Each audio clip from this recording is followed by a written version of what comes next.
Hi, everybody. This is Fernanda Bulhões, and I am here with this amazing person, my good friend, Francesca Maria. So, we are both live on Instagram and Facebook. She's already on Facebook and she doesn't know, but I'm going to press here and she's going to join us to talk on Instagram. Let me call her and yes. Okay. Okay. She's coming up on Instagram right now. I'm so super happy. Hello, my friend. Hi. Hi, Fernanda. How's everything, my friend?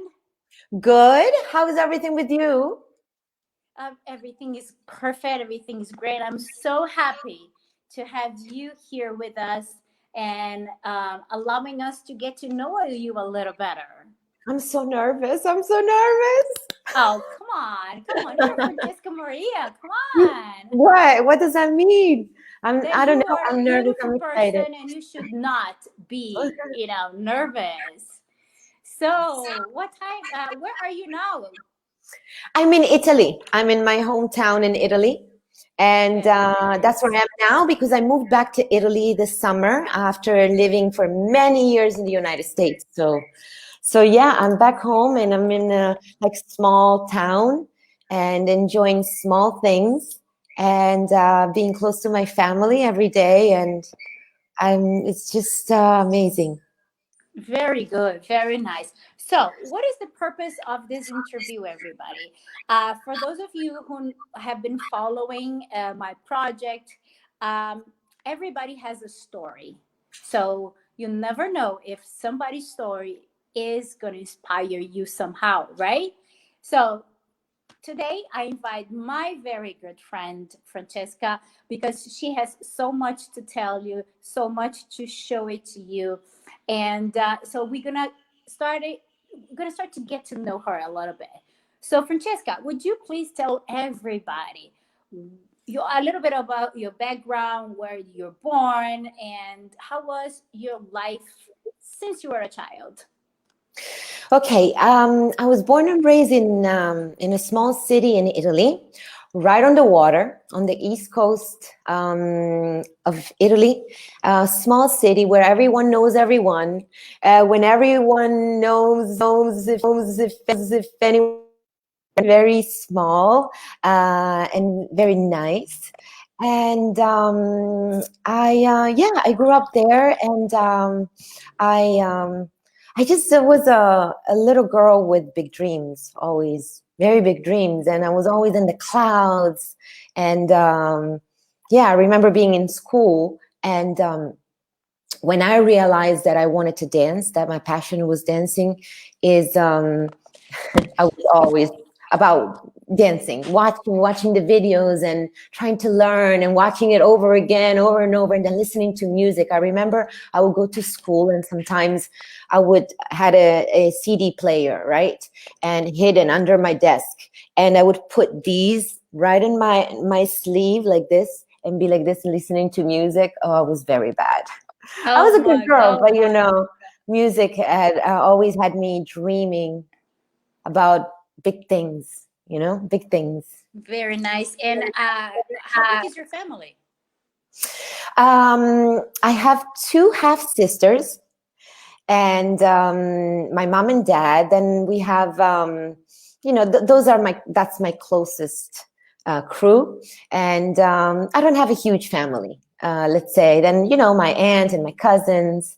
But my main people are those that I mentioned. Oh, very nice. So, you said growing up in a small town and listening to music and always dreaming. Uh, have you ever dreamed about what is going on in your life right now? Have you ever sent to the universe like, okay, I want to be famous one day. I want to be a singer. Would you see yourself at that time? No way. Not even if you go back 10 years. Like, it's really, like, first of all, I never really wanted to be famous. I knew that I wanted to share something. and I wanted to express myself and share something. Uh, I see people connecting that I know that are writing. And so I know I wanted to be on a stage, but not because I wanted to be famous, but I always had the feeling that I wanted to tell a story and connect with people with a story, through a story, and through my story.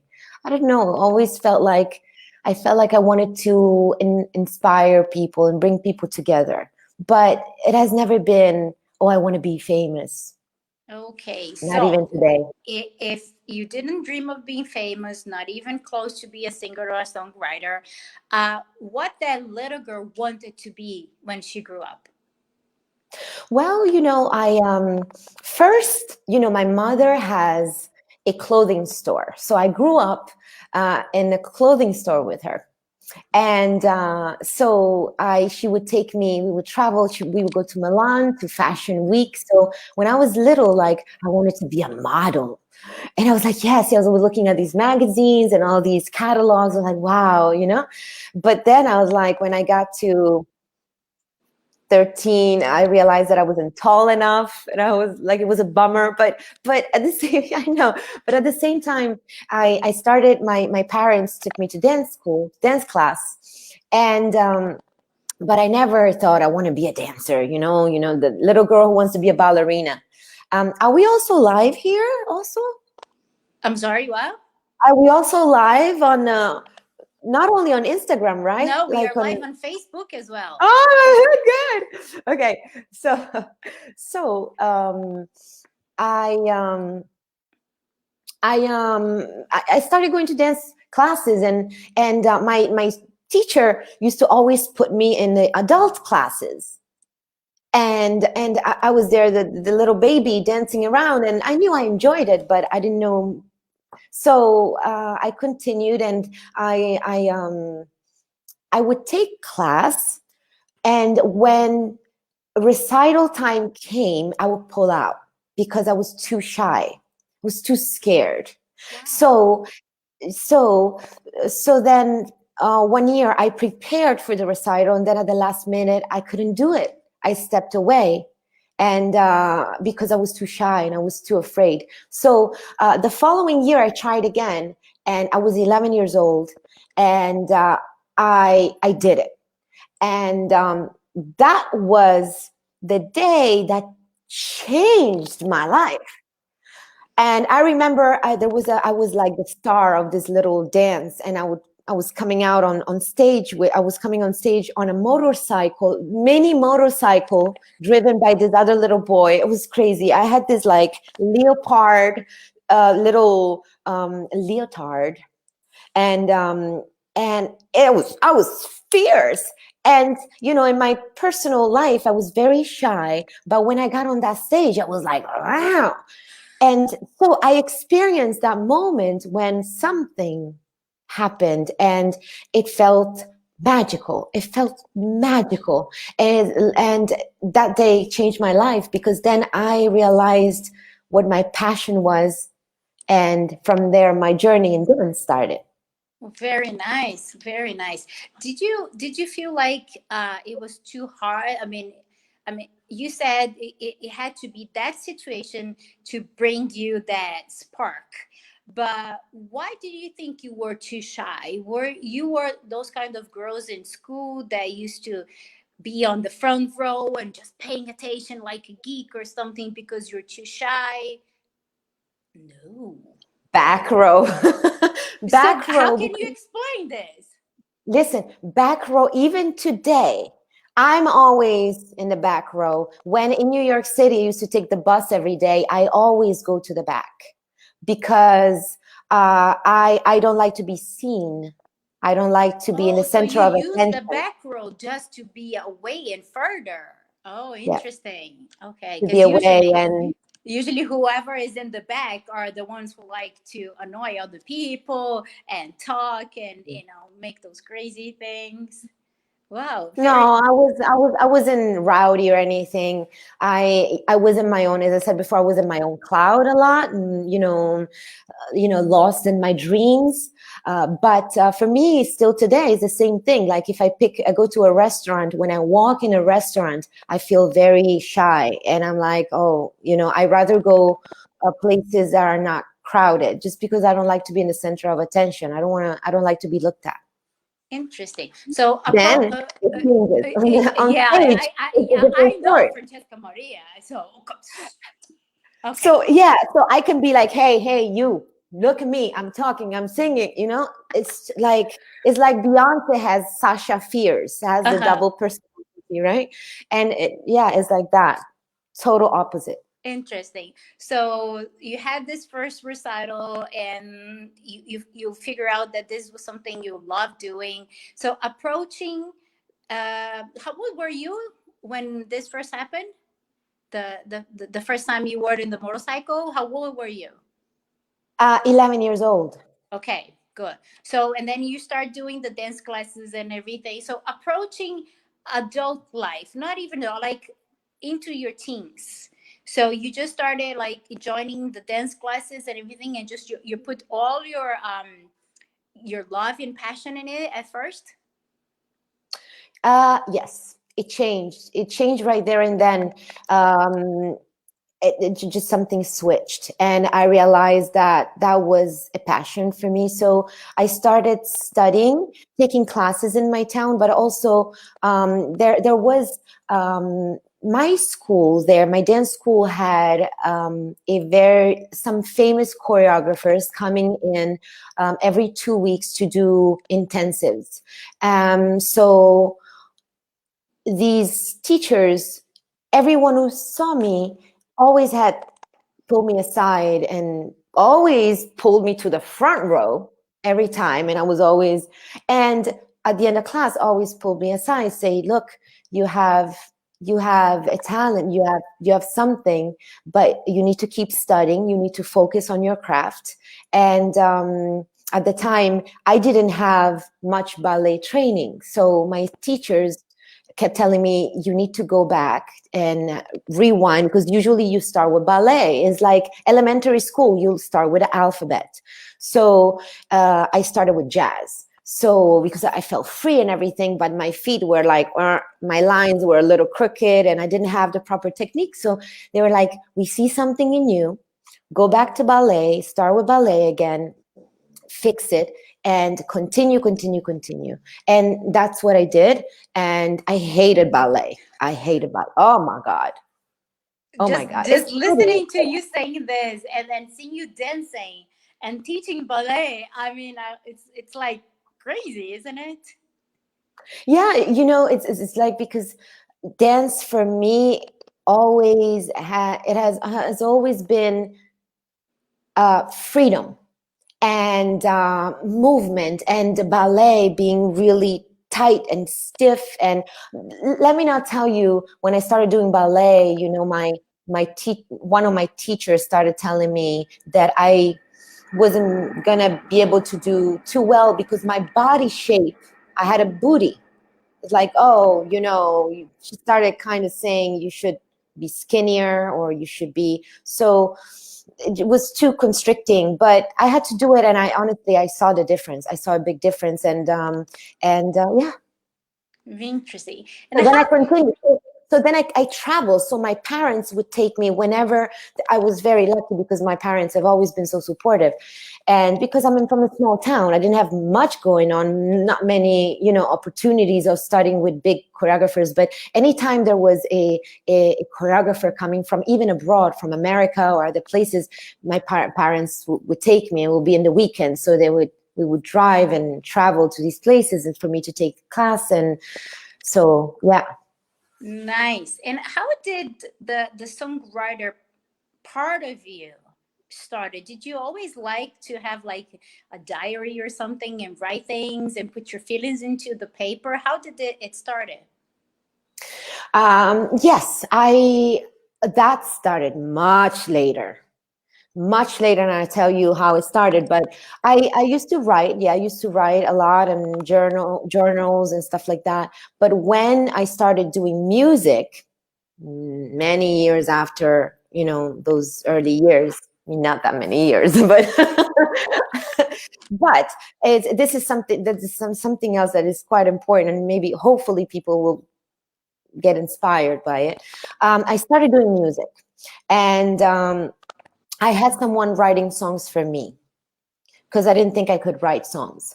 She would write songs, and great songs. She was a professional songwriter, and she would write songs, amazing songs, but she would write a lot about being cheated on and stuff that I never experienced. I didn't experience that at that point. So I felt like this is not my story. This is not something that I'm not truthful when I'm singing these songs because it's not my experience. So I said I felt like a person without a leg. I felt like I am not a real artist if I don't know how to write my own songs, because I'm singing something, telling a story that is not my own and is not truthful to me. So at one point, this person wasn't around anymore to write for me. And I didn't have songs to record. And I was like, how am I going to do this? I want to continue making music and recording. So I said to myself, you know what? If she's not around, I want to continue to do music. I'm going to give it a try and start writing. And so once again, like the dance recital, they put me with my back against the wall, like, okay, now I have to do it. I have no choice. I'm going to do it. And I discovered another magical thing, and it changed my life. And I realized that all the years that I kept telling myself, you can't write. No, you're not good. You will never be able to write. Then I discovered that I could write, and I discovered like another maybe talent of mine or a passion of mine. So, that's how sometimes you're forced in doing certain things, and that's when you discovered, when you have no choice, you put yourself in a position to try, and then you discovered magic. Interesting. Very nice. So then Italy, I think, or Senegal just became probably too small for you. What made you want to explore the world and end up being in the US? Some of the teachers that I met, that I was studying with from abroad, same situation. Every time I would get picked out of the group, be like, you come, I need to talk to you after class. It would be always the same situation. Say, hey, well done, you have something, keep studying. I wanted to do that. And Senegalia, of course, didn't give me opportunities. And also the mentality here is a small town, small city mentality. So I started hearing people telling me, hey, you live in the clouds, and these things that you want to do. I know that I wanted to leave. I wanted, no matter what, I knew that I was going to go to Milan or Rome. But one friend, I had a friend of mine who went to the United States, to New York, and he called me and he said, Francesca, you have to try New York. I was going to go to Milan or Rome. As I said, you have to come to New York. This is a place for you. You have to. So when I finished, I was in my last year of school. I decided that I was going to go to New York for a couple of months just to study, and for like really focus and do what I couldn't do in Italy because I had school to attend, and so I said, I'm going to go to New York for a few months and then get better at my craft and then come back to Italy and work in Italy. So let me tell you that last year of school, all of a sudden my grades like went like from like Booming. We have booming all of a sudden because my passion came in. I was like, I want to learn English very well because that's focus. That's when you have passionate about, when you're passionate about something. And so yeah, so then I went to the United States for 3 months. I don't know. I told my parents. I honestly, even today, I think about it sometimes. And I was very young. I don't know how my parents sent me over there. Like, they really trusted me, and they really, really wanted me to live my dreams, because I cannot imagine being a parent and sending my little girl, my daughter, from a small city to New York City alone. So, so I went with my luggage. I didn't know anybody really. I knew the dance school, and then my adventure started. And how was it? I mean, you just said your parents were afraid and concerned to be sending you, but then you said, I'm going to go anyways. I have to give myself the chance to. So, what happened as soon as you got to New York? Because I've been to New York as a student and I cried for 2 weeks. So Yeah. I know the feeling. I know I would call my mom and says, "Mom, what am I doing here?" She says, "You plan for years and years to be there. Go after your gym. Go do it." How was it for you? Also, so young and in a place where you knew nobody. I was very lucky, because on my same flight, there was a friend of mine who lived in New York for a few months before, and I came to Italy and then was going back to New York. But then I came to find out that he knew that I was taking that flight, and because he liked me, he was in love with me, he made sure that he was on that flight. So he made it like, it was like just like that, but really it was different. So when I arrived, he knew a little bit, the city a little bit, and I remember that I only had a contact of a woman who was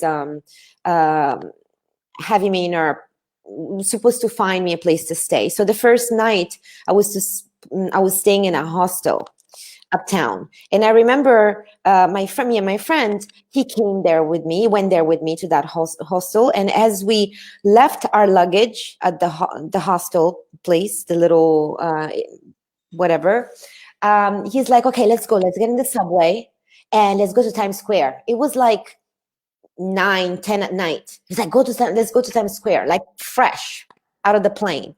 So we got on the subway, we went to Times Square, and I remember this so clearly. As I was walking, I noticed the ground and the pavement there, I don't know what you call it, it's kind of sparkly. I don't know if you ever noticed. It's not like just gray. It's kind of sparkly. And that, I noticed that, and I was like, wow, it's just, it felt like magical, and being there, I was like, wow. So after that, I knew where to go. I knew that I wanted to go to one place, which was Broadway Dance Center, where I wanted to take my classes, and I wanted to spend my entire days there. So I started going there and taking my classes, and I started making friends, and that's how it started. That's how it started. Nice. And how did you finally settle? I mean, you were in the hostel, you were there just temporarily, but Yeah. then you went started taking classes in one of the most famous schools of dance. And how did things started like putting, how did you put everything together? Look, um, you know, when, I don't know, it feels like I was on some like magic rug. And when certain things are meant to happen and you are on the right path, um, it seems like all the doors are opening. Like, I don't know, if when you're driving and you catch that green light and the next one is green again and green, it's like, oh wow. And I don't know, like I got an apartment, I settled in with someone. I got a room inside our apartment, and then started making friends, and I got into, I I don't know, in the mix right away. And dance school at Broadway Dance Center. I was going to steps also because I wanted to study a lot of. Oh, Gabri! Oh my God! There's someone, Gabriele. Gabriele. He's an amazing, he's from my home. My goodness. He's in my hometown, from my hometown. He's the person who called me that day and said, Francesca, you have to come to New York. Gabri, you did it. Ciao. He did it. He's an amazing dancer and musician. He's the person who told me to go to New York City. So I'm very appreciative. And I lost my train of thought, but I met a lot of people. I met dancers. I met people in the community, and then there were things happening and going to take classes from class to class, and that was my life. And then something happened one day. I went to one of the schools because I was studying a lot of ballet, and I had a very strict. It was meant to be, Gabrielle. She was very strict. Her name was Madame Darvash. But she was very strict with me. But she kind of liked me because she knew that I wanted to learn. And she was the type of teacher that would call you stupid. She never called me stupid, but she was like tough. But she kind of liked me. And I was going to ballet every day and taking also a lot of hip hop and urban dances. And then one day I went to one of the dance schools and I checked, there were boards where there were apartments and things, people looking for roommates and also auditions. And I saw this paper and there was going to be an audition for Mariah Carey for the world tour, Wow. choreographed by Debbie Allen, which is the teacher from Fame, you know, yeah. And I was like, wow, I was like, I want to go see, I want to see what happens there. So I went there again. I didn't know anybody. Nobody knew me. They some people I knew from dance school. So I went there, and there were so many people, like hundreds and hundreds of people. And I was number 400 something. They put a little number here, a sticker. I was number 400 something. I went in with. I knew I had to bring a picture and a resume. I'm like, what resume? I have no resume. Really, I went to the printing place and I printed like a picture that I had, and I went there, and of course I went to the back row and I started learning this choreography, and look, I got picked. I got the job. She picked me. I kept on passing, like, making all the cuts. They would cut, you learn one dance and then they cut a few people and they say, okay, thank you. You can go, you can stay. And then you keep going. You learn more and more and more. So I kept going forward. And so I ended up being on that final row where they're like, okay, so who are you? Tell us your name. Like, hi, I'm Francesca. I'm from Italy. And I remember her asking me, oh, so you are from Italy, but you have a work permission. You can work here, right? I was like, yeah. You can just put it in the passport, Yeah, of course. I didn't know. So I got the job. 1 month after I was in New York City. And I remember going to a payphone.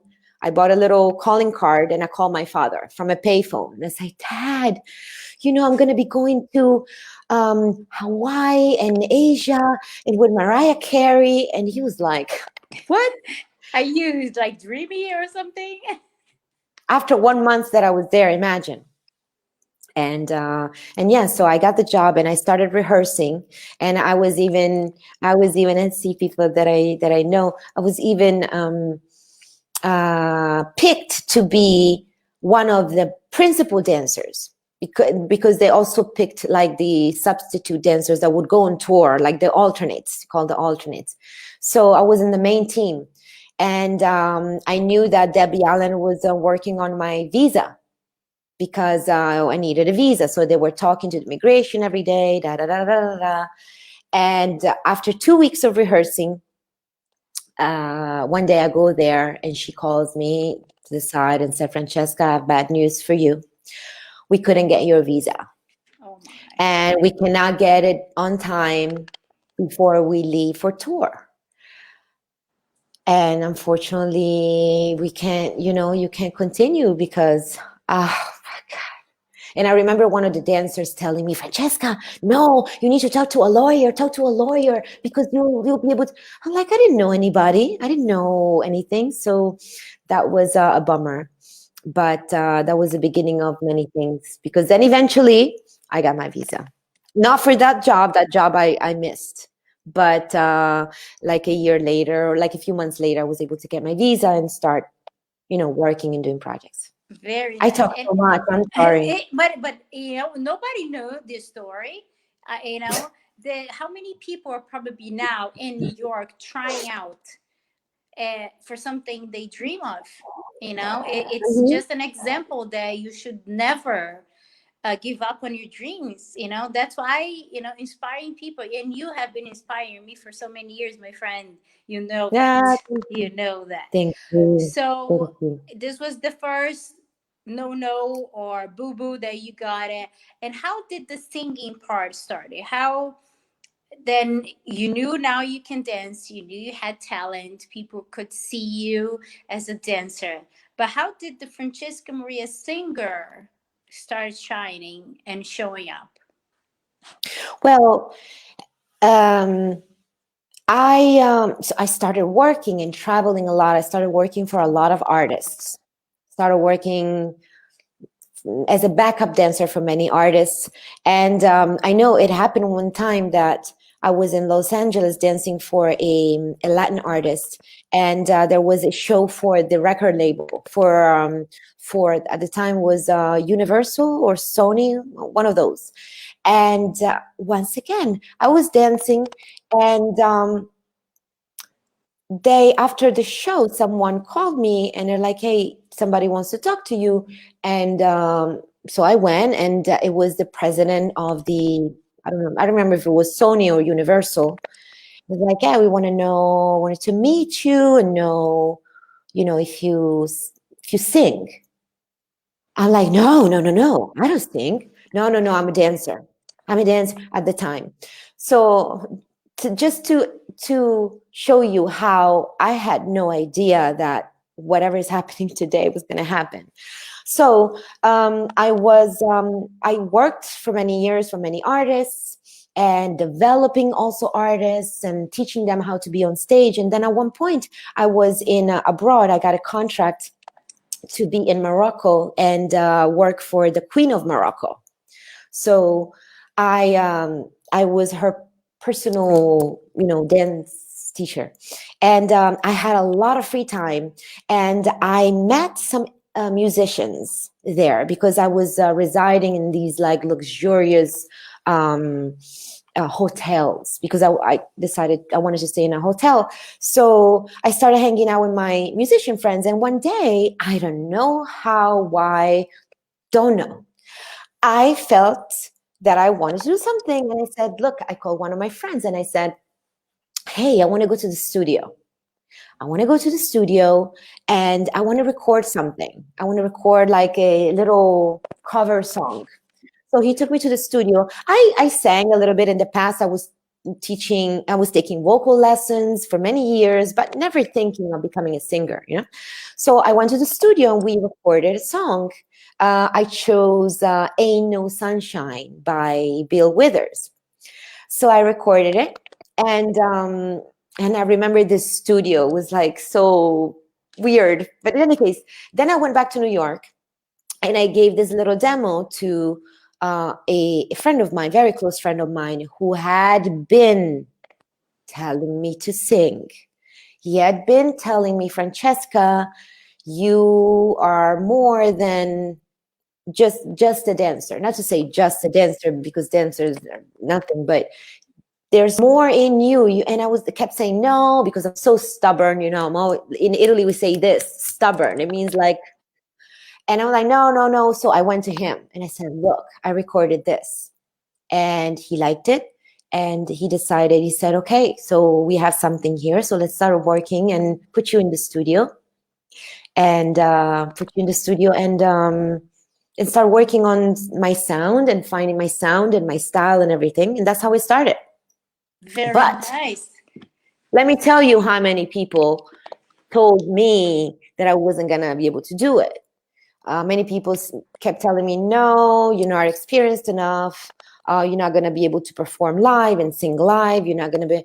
And I knew at first it was rough because singing in a show like I did in the past, like a Broadway show type of play, I did in the past, and it was fine. But singing in the studio and recording a song, it was a totally different ball game. So I had a rough time. And I remember my manager, that person became my manager, one day telling me, okay, now you're going to go to vocal class for 2 weeks. No studio, 2 weeks vocal class. Get yourself more comfortable, more confident, and then come back. Don't come back until you feel more confident. And so it started, but it was very frustrating because it was tough. I don't know, it was new, something new. So that's how it started. So it's a lot of tests, like mental and stability tests that you had to go through to say, yeah, this is what I was meant to be. This is what I want. Because probably most people in your shoes would just say, that's okay. I'm gonna go back home. I have mom and dad, and that's fine. And Yeah. I don't care anymore. So was Dolly Dolly your first single, or there was something before? I forgot to say something. I started doing this music thing because I felt that I needed an extra instrument in order to communicate, because I was dancing. Yes, I was using my body. I was behind the singers. I was making people, but I couldn't express my story. I felt that I had something to say. The day arrived, then I felt like I had something to say, and it was exploding in me, this thing. And so that's why this singing thing started happening. And so Dale Dale was not my first record. I had one record when I started going to the studio. Then we had a record that ended up on the radio. It was called Money Shake. And I was just, it was me and another artist, the artist that was writing for me. We did it together. Mm-hmm. And the song went viral online. We had a dance, of course. I choreographed. Francesca's going to choreograph the dance and do the dance. Okay, great. The thing was like, it was a very urban kind of concept. So they didn't think that me being white or not, African American, they didn't think that it was going to work. They thought that I was going to, people were just going to reject me. So, it was me and her, she's beautiful African American artist. And it was me doing a part of the song and the choreography. So the choreography, the dance and the song started going viral online. And then someone from the biggest radio station in New York City for hip hop and R&B picked it up, and they played it in the biggest radio station, which is impossible to have your stuff played there. Impossible, unless you really pay a lot of money. But so from there, someone else heard it, and the DJ started playing it, and it started spreading. They started spreading everywhere online, and even in Texas, North Carolina, and people started getting very attached to me, and kind of gravitating more towards me. Maybe because with the dancing, they were getting more attached to that, and they didn't know. I was afraid because, like, oh my God, are they going to accept me because I'm white? Is the community, because it was an urban thing, like, are they going to accept me? But they started accepting me, and they gravitated towards me, and I started receiving offers from record labels. I got an offer from Jive Records. At the time, was Britney Spears was on Jive Records, Justin Timberlake, Usher, and other offers. And I started doing a little high school tour. And but these high schools were in very difficult areas. So let me tell you, I will go on stage. Irina was with me, was one of my dancers, by the way, the Zest. Oh, really? Irina was one of my dancers. So I would go, and these were like rough areas. These were kids. It was a program to keep the kids off the streets. Let me tell you, you I was the only white person in the place, me and Irina. and and I'll go on this place, and you would see, kids can be very mean, right? Especially teenagers. And on stage, I would see all these kids in an urban area, and I would be like, oh my God, are they gonna accept me? Are they gonna, and it was love. It was love. So that's how it started. And Money Shake was that first song, and then the rest came with Very many more nice. struggles. I know, because every time there is something new, there is something that you need to fight for. And then we know that people just think that being an artist is just easy. I'm going to go there, I'm going to write a song, I'm going to give it to my record label, boom, boom, and it's going to be perfect. It's not like this, right? No, and then there was all this momentum and offers from record labels, and I was on the radar for things, and my management turned down the first offer that we got from the big record label because we knew that we were going to get better ones. And then at the time, this big break recession hit the music industry, and everything stopped. So the momentum just totally went like, so no contract, and there you go again. So we had that golden key in our hands. We had a hit and an opportunity, and then something happened and missed the chance. Wow. And then I met you when Dolly Dolly was exploding. And as you know, I am a big Dolly Dolly fan. And Ah, of course, I mean, we've met each other, what, probably 6 years ago. And then Dolly Dolly was recorded here in Brazil. How did you the video, manage? yeah. Yes, how did you manage? Did you choose? Was it a dream? Was it something that was proposed to you to happen? How was it? Okay, let's start by saying that, remember when I told you earlier, when you asked me, how did you make it happen in New York? And when I said to you, when you're on that right path, you're doing what you're supposed to be doing, when you are on your path to fulfill your purpose, magical things happen, and all the elements that you need come in there magically. So Dale Dale, first of all, I performed. I'm going to be very quick because I know I talk way too much. You don't have to. We have all afternoon here tonight for you. The night is just a All child. right. Come on. Can I say hi to everybody? I don't Of see people course. in Facebook. I don't know the comments, the question. I don't know where to see them. Facebook was I don't supposed know. to come up here, but I don't see it. Okay, But but I it's see okay. Instagram. But Instagram is right there. Yeah. Okay. So I performed for my friend Brian Thomas's career anniversary party. He's a choreographer, Emmy Award nominated choreographer, choreographed for Michael Jackson, for Beyonce. He's a dear friend of mine. And he was having his 20th anniversary party in New York. And he said, hey, I'm going to having this party if you want to perform. At the time I was doing my music thing. Oh, we didn't mention something else that happened in between, but about me losing my management and taking, because this may be very useful for this conversation that we're having. A little parenthesis. We're going to go back to the Dale Dale. I just want to say this because it may be helpful for people who are listening. Money Shake, the other songs, it fell through.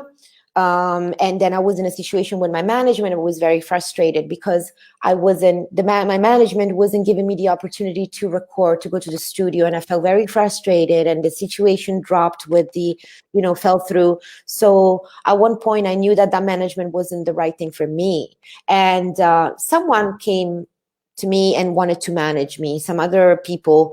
And I said, okay, maybe yes. So I was able to get released from my management. And I remember the day, I owe them a lot, but I remember this day. We were sitting outside and they said to me, are you sure? that you want to close, like cancel this contract, because know that if you're not with us in this management, you're going to be alone. You're not going to be able to continue with your music. And I said, it's fine. I said, it's fine. I'm not afraid. I'm going to do it. I need to get out of this contract. I didn't have really a clear vision of what I was doing. I had someone wanting to sign me, but when I was going to sign with the person, I realized that person wasn't right for me. So I said, you know what? It's okay. I want to continue this music thing, but I want to do it with someone who I know is the right person for me. So I said, you know what? I'm going to take my career in my own hands. I'm going to manage myself until I find that right person for me. So I had a few months where I was kind of lost. I didn't know exactly. And then I started getting back into music. I performed at my friend's party, and I put together this fierce performance, choreographed 2 dancers, a whole production. And he was not expecting that, and he loved it. And he came to me after all, and he said, Francesca, that was amazing. I appreciate what you put together for my party.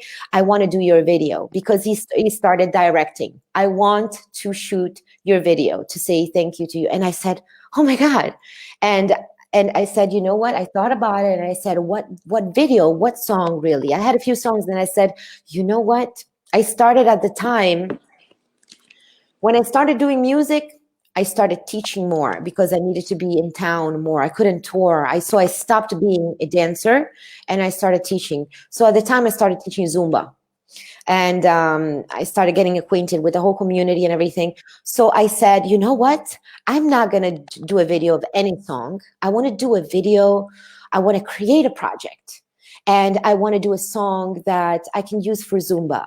And I know what kind of song people like to hear in class. They want to dance to, they want to sing to. So I want to create a song like that, and I want to create a video for that, and I want to give it to Zumba. And so it was. So I put together this team of people. I recruited all these people, my producers. I went with my producers. I said, hey guys, in the meantime, I met my producers. That's another story. With them, I started writing more and learning about myself as a writer. So I went to my producers. I said, hey guys, how about this thing? So I explained to them. Zumba, I was showing them videos of Zumba, of all these people. Hi, Paula. I see many people saying hi to me. And Zumba is this and this and that. And see, people like to dance. And I want to do a song that I can give these people so they can dance to. And that's how Dale Dale came about. And we put the project together. I had the opportunity to go with Brian Thomas, the director, choreographer, to Brazil, because he was going to teach an intensive over there for a program called Jazz Central in Curitiba. And they wanted to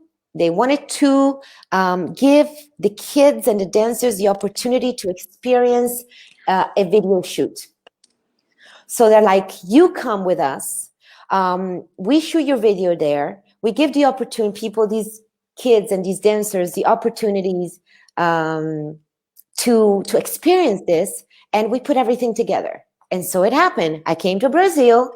I went first to Curitiba, and we did, I taught classes. I taught also, not Zumba, because this is dancers, like that's when you met Mariana, right? Mariana, exactly. So advanced jazz dancers. So I taught lyrical jazz class and jazz classes. And then we created something where I taught the choreography and created a little audition for the guys. So the kids could also experience auditioning, what it means to be a professional dancer. So it was this whole project where like all these dancers were like coming together. And we had also something for less fortunate kids, a group of young dancers, and I taught them the choreography, and we gave them like a scholarship right after. And we put the video together, and again, there, the team that came together, people were like, the production team, they were like, one person went to get permission from the mayor house to get to shoot in a specific location in that square in Curitiba where we shot the big scene. And then all these people came together, and it was magic. It was a project of love. And that's why I always say, to every project that I create, it has to be a project of love. It has to be the right energy. It has to be the right team members, because that's how you're going to achieve something special that is going to translate to the audience. And so it was magical. Then we traveled to Rio, then we traveled to Sao Paulo, where we also taught a class. And then the rest I shot in New York. Very nice. And then um, we know that every song thereafter has a story, and then you started just putting not just your emotions, but examples and situations and people who inspired you. They became songs, or situations became song. So how did you put together every other song that came along? um, how did they how did you create them? Okay, first of all, after Dale Dale was a success that I didn't know what was happening, because I put the song out there, then I see that we started getting a lot of views and everything. And then my friends used to tell me, hey, Dale Dale, whatever, in every Zumba class all over the world, they're playing Dale Dale. I was like, what? Really? So it was a big success. And after that, when it came the time to do a follow-up, me and my producer talked about it. And I was like, what is the follow-up to Dale Dale? And what um, lane do I want to be on? What is the connecting thing to the next one? And I said, oh, is it going to be a style thing? Is going to be, I don't know. We didn't know. And I said, you know what? There are two things that are important for me. One is to make music that make people want to get up, dance, and forget about the world, forget about their worries, and just be in a moment of bliss. Two, actually three things. Two, I want to incorporate music from all over the world because of the places that I go to, because of the influences. I want to bring ethnicities together and cultures together. Three, and most importantly, I want to do songs that are not only to shake your booty, but I want to do songs that allow me to share a message, and to share my message, and or something that touches me, because for me, inspiration is everything. I don't know how many times I felt low, or I felt lost, or I felt didn't know what to do, and I saw somebody, or I heard something that inspired me, and I felt like, oh, so it's not only me feeling that way, so that person felt that way too. So I'm not alone. So it's normal what I'm feeling. And I remember feeling that burst of like courage and enthusiasm. And I said, this is what I want to do, because my story, my burdens, my sorrows, my insecurities, everyone feels the same. We all have issues. And me, when I talk to somebody and they talk to me and tell me, ciao, Ambra, when they talk to me and tell me their story, I'm inspired, because I'm like, I'm not alone. And so I said, I want to do the same thing. I have so much to say, and I want people to feel inspired. I want that they listen to my music, and they listen to it, and they look at themselves differently when they look at themselves in the mirror, that can find the strength to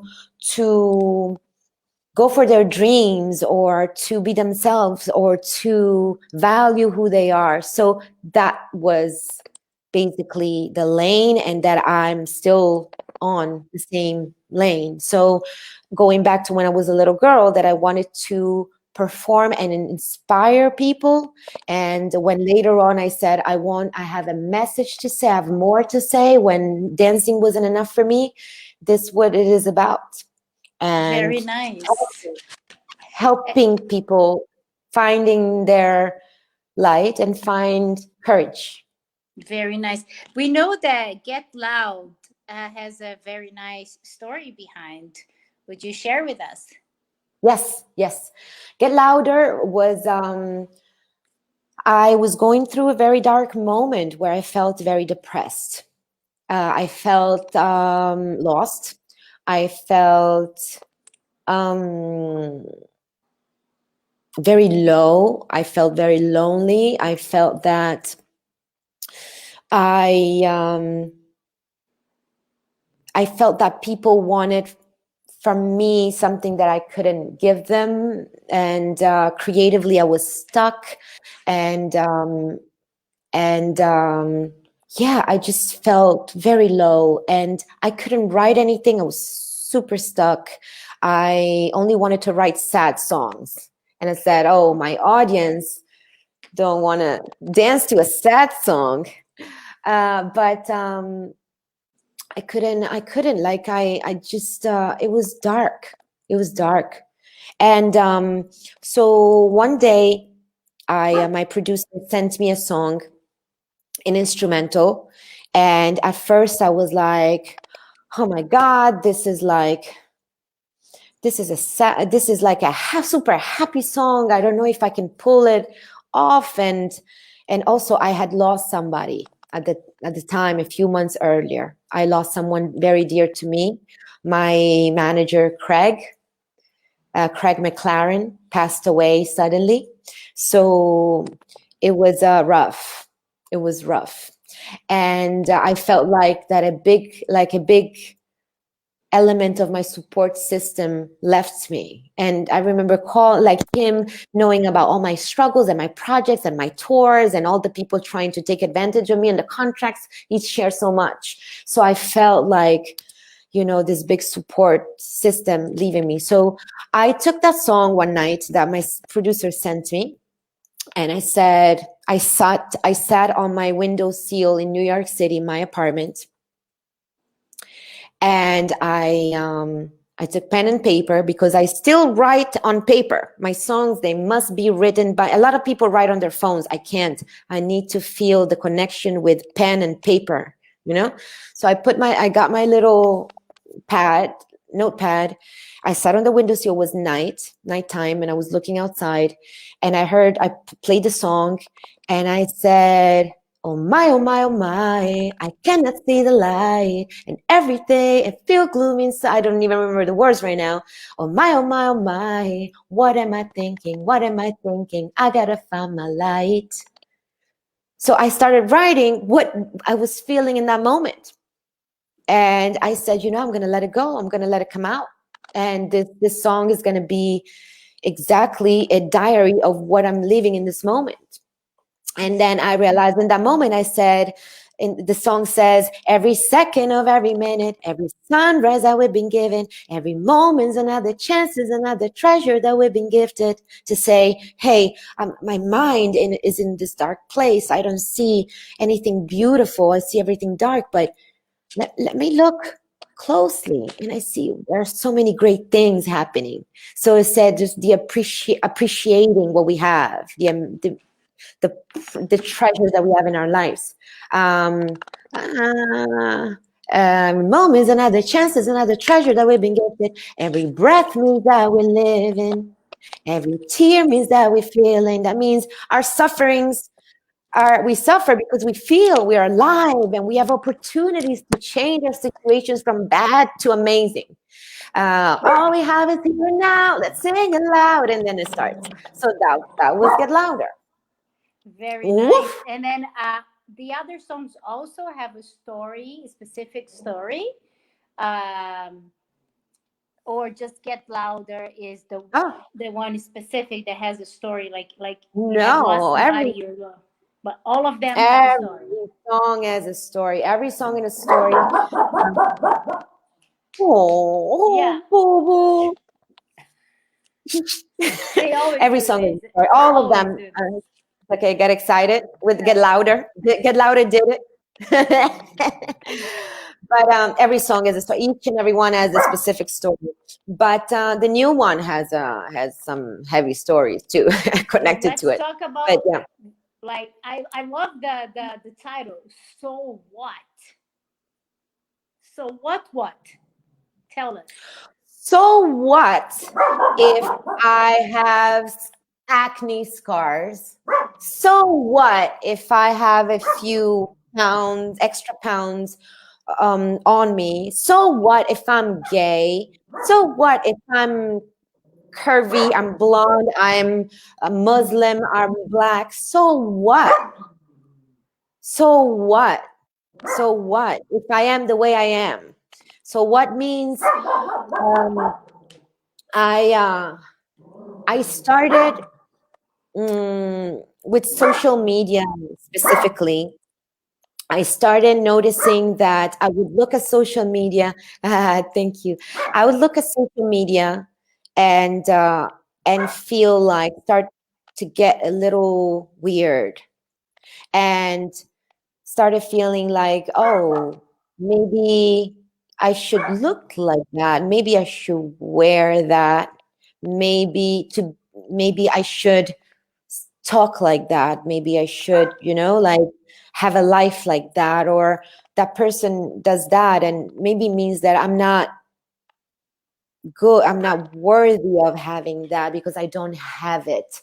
Maybe I should take a picture where I look like an influencer. Maybe I should wear that brand of clothing to belong to that community. Maybe, and I started seeing people that I know very well doing that, losing their identity to belong, to be seen, to be accepted. But what they did, they lost their individuality, became like everyone else. And I said, that's not right. That's not right. That's not the person. I know that person. That person is not like that. That person wouldn't write that. That person wouldn't pose like that or do that. I know and that person is like that one person, it's like doing the same thing that other people are doing. And that's not right. I don't want to do that. And at one point I felt that myself, and I said, and I felt maybe I should do this type of stuff to be seen, to be more how do you say, acknowledged more. And I said, that's not me. That's not me. And then I'm not me, and I am different. I'm somebody else. I'm me, and they're them. And it makes no sense to change and try to look like everyone else and hide who we are, because then what happens, you lose connection with yourself. You don't know who you are anymore. And I felt that way, that I didn't know who I was anymore because I was trying to belong and look like all these people. Ciao dall'Italia, ciao. And I was like, wait, hold on a minute. That's not me. This is not me. I don't want to write this. I don't want to sing this. That doesn't belong to me anymore. And I started feeling like people wanted me to write, to sing, to look, to wear certain things. And I didn't want to. So I felt like I wanted to like just take this thing off. And I wanted to write a song, and I was stuck once again.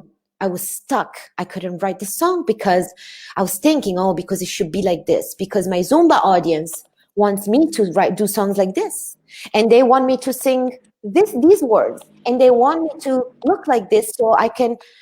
And I couldn't do anything. I was in the studio, and after 2 days in the studio, we trashed everything. I said to my producer, this is not good. I can't, this is not me. I can't write like this. Nothing is coming out, because it was the external, the influence of the society. that was blocking me to be who I am. So then at one point I said, you know what? I struggled, and I said, he came up with the music, the chords, the a little bit of the instrumental, and I said, what is that? That's what happens in the studio. You can spend 2 days and like totally do nothing. Say hello, hi everybody. Be there, nothing comes out that you can say, yes, that's it. No. That moment, I heard it, and it was which is so what? I was like, wait, hold on a second. And then the beat came, and I was like, okay, we have something. And I said, I came up with when in the studio was freestyle, in the booth was freestyling, and I said, you are somebody. You are somebody. Yeah, you are somebody. Yes. You are somebody is a powerful thing, because the world, society wants to tell us that we are nobody, that we have to change ourselves, the way we are, the way we look, to belong. So people need to remind it. I need to be reminded that I am somebody. And I said, this is powerful. And this is what I want to tell people. I want to tell them, remind them that they are somebody, the way they are, with all their imperfections, with whatever condition they have, whatever path, whatever background they had, whatever they've been through in their life, they are somebody. So, and I said, I got stuck on the chorus. I couldn't write it. And we took a break. I went back to New York City, and I had to finish. I didn't have the chorus. And once again, I was in my couch in New York City. I was like, the chorus, it should be, it should be like this and like that. And then I said, hold on a second. I'm saying the song, I know what I want the song to be about. And I am I'm telling myself the chorus should be like this and like that. Hell no. How about the chorus is going to be a sound and not a word, not a phrase? It's going to be take it don, take it. So what? Take it don, take it. Ooh. And that's how it came. And I said, it's just saying, is me. And this is what comes out of me. And I value me. And I believe in me. And the world will accept me for the way I am. And then if they don't want to accept me, it's okay. The most important thing is that I accept me. And I will not change myself for nothing else. Nothing, nobody in the world. And I have to tell you, and I'm not going to cry. Look at my eyes already. That we all really, I don't know how many times in my career I had to remind myself that I am somebody. So many times. I'm not going to do it. So many times. So many times people told me that, I wasn't going to achieve certain things. And I said, you know what? I'm going to believe in my dreams because I'm somebody. So please remember, you are somebody. Don't listen. People are nuts. They don't want to give you the props to tell you you're amazing. You're amazing. Go for it. So these days, this project has been intense because I am singing in my project, I am somebody, you are somebody, I am somebody, but I had so many obstacles putting this project together. So it is, thank you. It is extra special for me to deliver this message, because we all need to be reminded that we are somebody. Especially in the timing that we're living now. It's Yes. not just because there is a virus, there is a COVID, but it's a reminder. It's a reminder that yes, we are somebody, because we had all of a sudden to stay closed in our houses. We couldn't go anywhere. We couldn't see people, and especially, I mean, I know you like to be with people, you like to show your message, and We are huggers. We love seeing people, and this was like another test that was put into everyone's lives to show that we are capable, that Yeah. everything is going to be okay, and we need not to fear. And I think your song just came in the right timing, then showing that, so what if there is a virus out there, right? And so what if we're gonna have to stay a little longer at home, Yeah. but we are getting through this. And Yeah. I'm just so thankful for you, my friend. You know, No. I just really love you very much. um I I, I want to just allow me to say one more thing. I was very fortunate to put this project together with especially my video team. The video, it was very, very, very important. I had so many obstacles in my video because when I wanted to do the video, I had people in my team telling me, "Oh, no, what are you going to do a big video for? There's COVID. People do videos in their homes." And I said, this is message is too it's too important. So I got connected with the directors who understood the meaning of the song, and I said, look, this is the meaning of the song. I want to share this message. I have to share this message. They understood. We put together a team of people who, you see my video says they are not actors. They are not actors, they're real people. So the two main actors, I'm going to say characters, the gay guy, which is Simone, who's here watching, and Rebecca, the girl, the curvy girl, Rebecca and Simone, they both had very inspiring stories, and they were in the video telling their message. And it was so courageous and bold and so amazing of them to be like, yeah, I'm going to be in this video because I want to tell my story. I want to inspire somebody out there. So so special. And the team came together, and each and every person, I mean, the battered wife, she's not really being abused by her husband. That's she's an actor, she acted that scene, but we touched that too. People who are being abused by someone in their homes, and they lose sight of who they are and their worth, or someone who's depressed and alcoholic, and because you lose track, you lose sight of your worth. So all of us came together, all the dancers, all the actors, not actors and actors, were like, we want to do this project because we want to share this message, because we want to inspire people out there. So Very nice. amazing. So I want to thank them. your songs can be purchased on iTunes. What else? Yeah. Is there any other?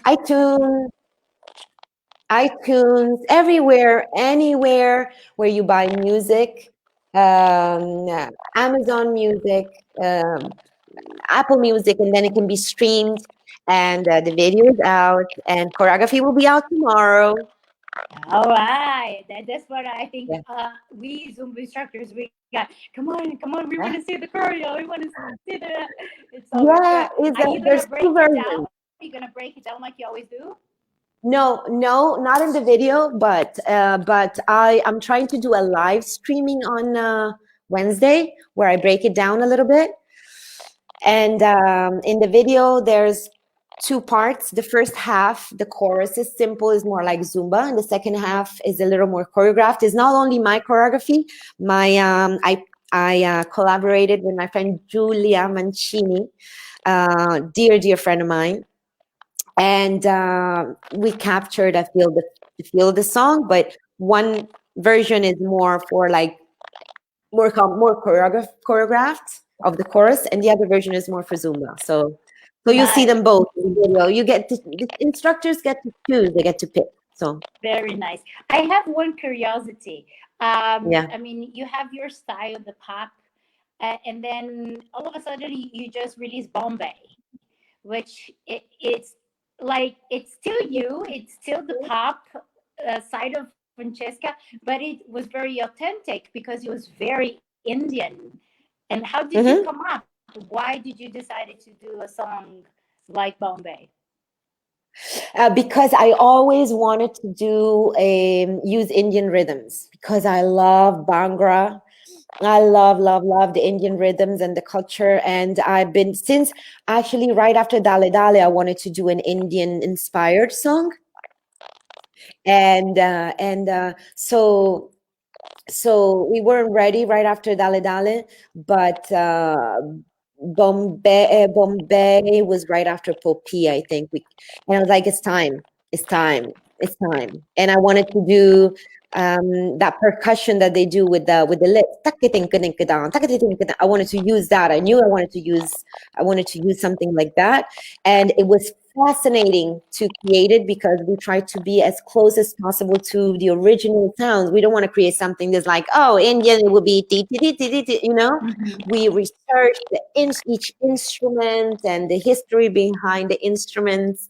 So it's like, yeah, that's why we did Bombay. I couldn't wait. I couldn't wait to do something with an Indian flavor. Very nice. So it's to 2021.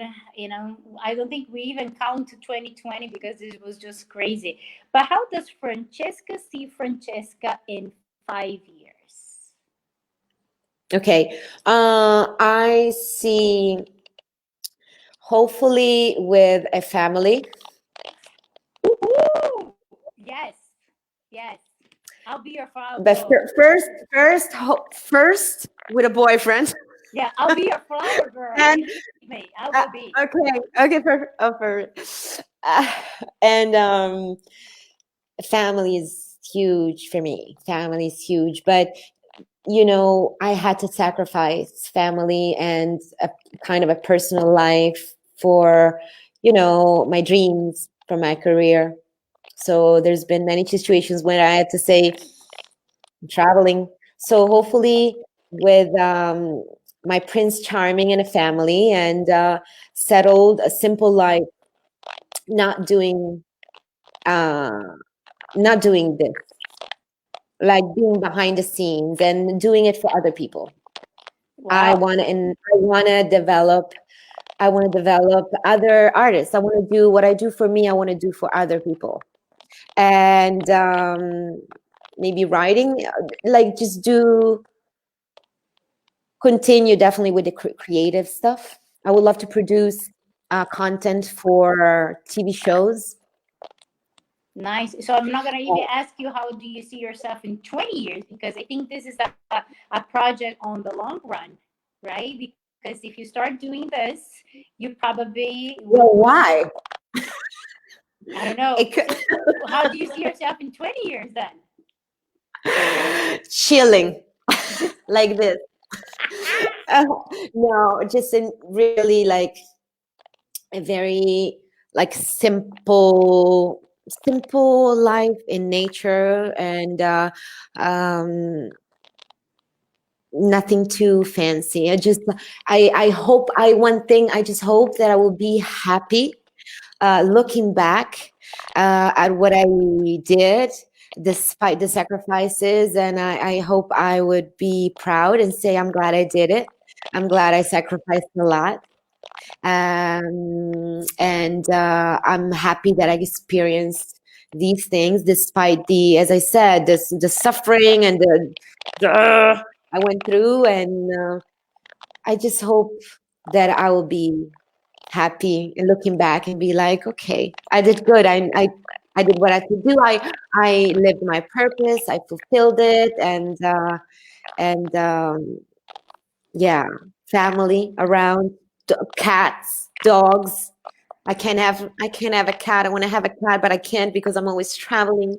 So nature, animals, and love, and simple, truthful people around me. Very nice. So, I mean, you came back to Italy recently because you felt like you needed to be close to family. But is there Yeah. any place in the world that you could choose to retire or to live or to have a house where you could just like escape? Is there any place in the world that you feel very connected to?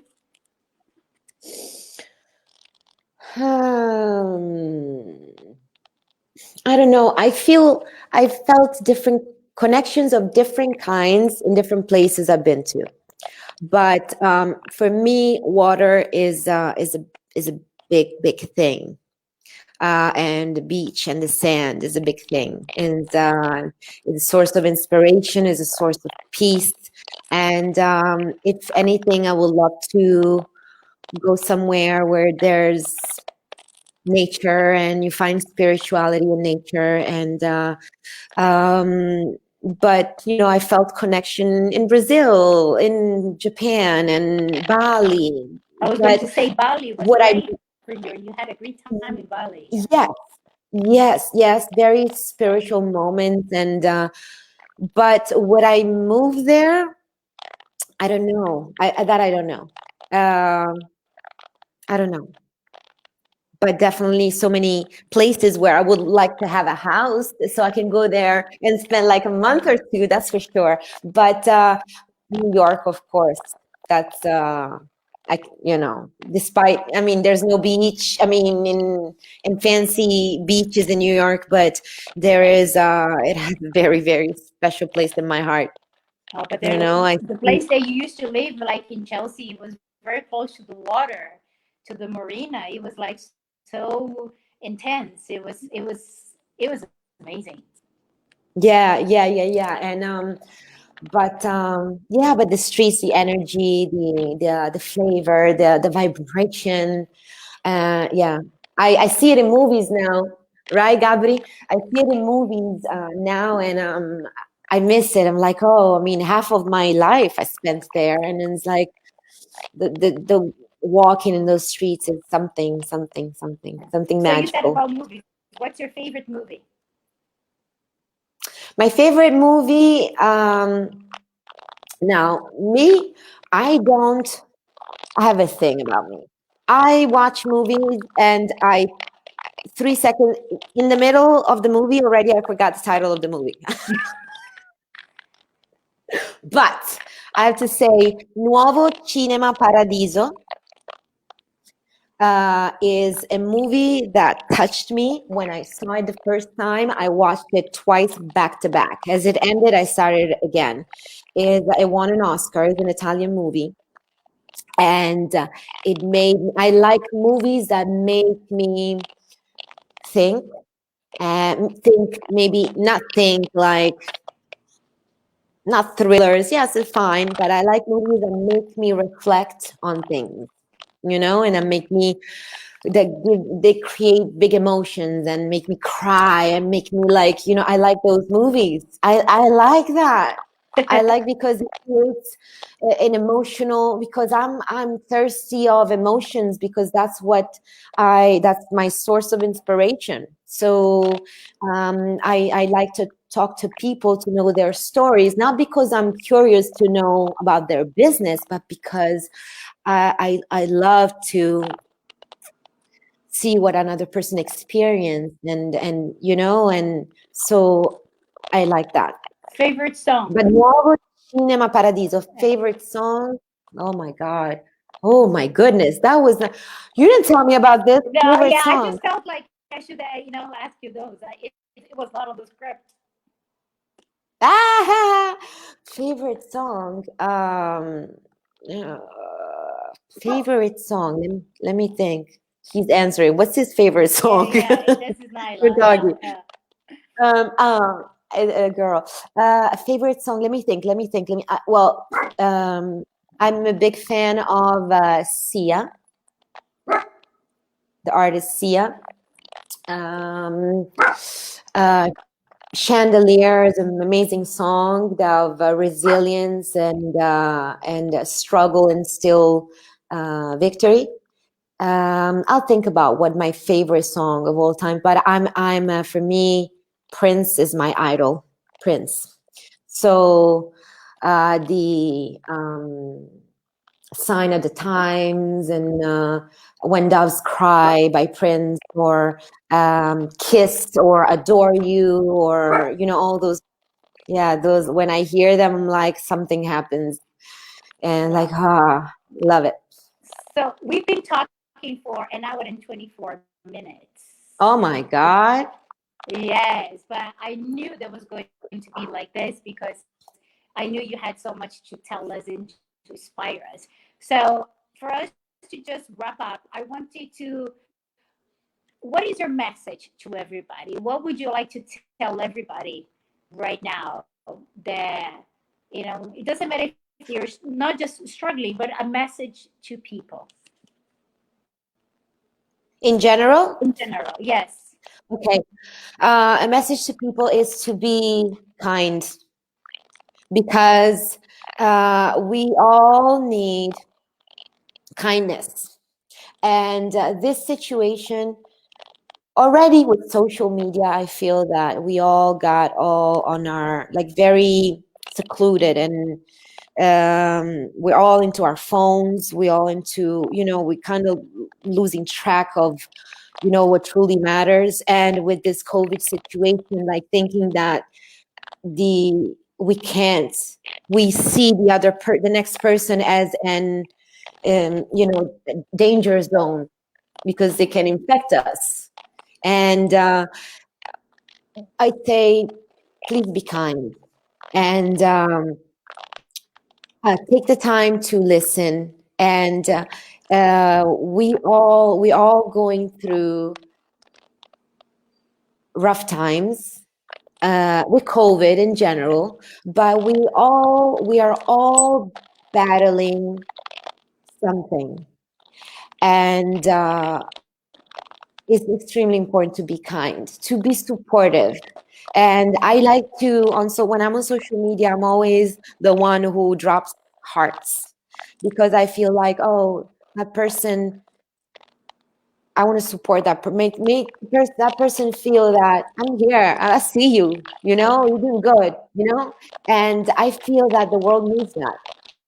And so I say, please be kind. And women, especially to women, women can be very nasty. And and they can be very much not supportive of one another. So I think that women are powerful when they support one another. And as women, we know what we're dealing with. So we shouldn't feel like that person, the other woman, is your enemy or is better than you, or you should, so Like a be threat. kind. Especially because, yeah, like a threat, especially in the Zumba community, it's mostly women. And so support one another. And, let's rise up together and support each other. And Nice. we are much stronger when we work together. And show Absolutely. love, please, people, show love. That's so many things I want to say. Please show love. Don't be stingy with love. Don't be stingy with love. If you love somebody, tell them, hey, I love you, and you're important to me. You're valuable to me, or I'm proud of you. So I feel that these are very simple, maybe stupid things that I'm saying, but to me, like the other day, someone said to me, "Oh, I'm proud of you." I felt like, oh my God, I felt like a big hug. And it's like, we all need that. So if you need that, you want to hear it for you, please be the first one. Please be the first one who says it. So let's be kind and be generous with love. So a quote that you go by. Um, I am somebody. There's two. I had to look. I had to learn. Not because I am trying to be like, come on, yeah, you're hot. You know that about me. I am the first one who says, oh, no, nothing that you do is good. I'm the first one. You know that if you know me. But first one is, I choose to be happy. I choose to be free. It is to And be is in my happy. song. I choose to be happy. I choose to be free. And that proves to you that what I write is what I go through, what I believe in. So I choose to be happy, choose to be free. It means I choose to feel free. That doesn't mean single. Free of mental blockage, free of negative people, free yourself from negative people, free yourself from people who are holding you down, back and down, and people that make your life toxic, people that belittle you, and free from that. And happy, I choose to be happy means I choose to live my life and do follow my dreams. And I choose to follow my dreams, even if the person next to me thinks, "Oh, she would never be able to do that." You know, she. I choose to be happy, whatever it is that makes you happy. And the second one, which is now is trending, has been trending for, is I am somebody, meaning um, tell me that I can't do something. You tell me, telling me that, making me feel that I'm not worthy and I'm not, say, you know what, it's okay. Say what you want to say. I'm going to say, I am somebody, and I'm going to do that. You, if you like it or don't like it. Very nice. So, my dear Chop Chop, my friend, who I love you so Chop, much. chop. We call each Chop other Chop. chop, chop. Do you know, guys? Yeah, Chop Chop. Let me tell you guys, very quick. Yeah, yeah, yeah, yeah, please. I went on tour with this lady, and then I had to always, come on, Chop Chop, we have to do this. Come on, Chop Chop, it's time to do this. Come on, Chop. And then all of a sudden, we just start calling each other Chop Chop. So, thank you so much. I appreciate you. I appreciate our friendship, and I am so super happy that you accept my invitation to be talking to me today, inspiring people for sure. This story, I'm sure, is gonna. There's that little girl, there is that teenager, or somebody out there who needed to listen to your message. So thank you so much. I really, really, really appreciate your time. It was the best 1 hour and a half so far, and Yeah, thank you. I hope it wasn't long and boring. absolutely not. Otherwise, I would have just okay. Thank you. Bye, bye, bye, bye, bye, Like, bye. okay, let's wrap it up. Yes. Be like, So thank you so much. So, guys, we got this both on Facebook and on Instagram. Those lives are going to be saved. You can watch on replay. So as soon as we turn it off here on Instagram, we're going to save this. I'm going to share. Francesca's going to share this live too, and on Facebook as well. And I'll be uploading on YouTube too. And we're going to be sharing this link with everybody. So thank you so much. Next week, we're going to be talking to my friend Ismet. She is a Mexican Canadian. She lives in Canada, in the Vancouver Island, and she has a beautiful story to talk to you about. And thank you so much, my beautiful friend. Thank you. I appreciate. I love you, Fair. Thank you, everybody, for listening. Thank you, guys. And And guys, share my video, share my video, share my video. I need absolutely. And guys, support. remember, love yourself. Remember that you can. Remember that you deserve to be happy. You deserve to have the body that you always wanted, or just to be yourself because you are somebody. So thank you so much, guys, for tuning in, and I'll see you guys next week. Ciao, Bella. Ciao. Bye bye, guys. Thank you so much. Bye Bye. bye.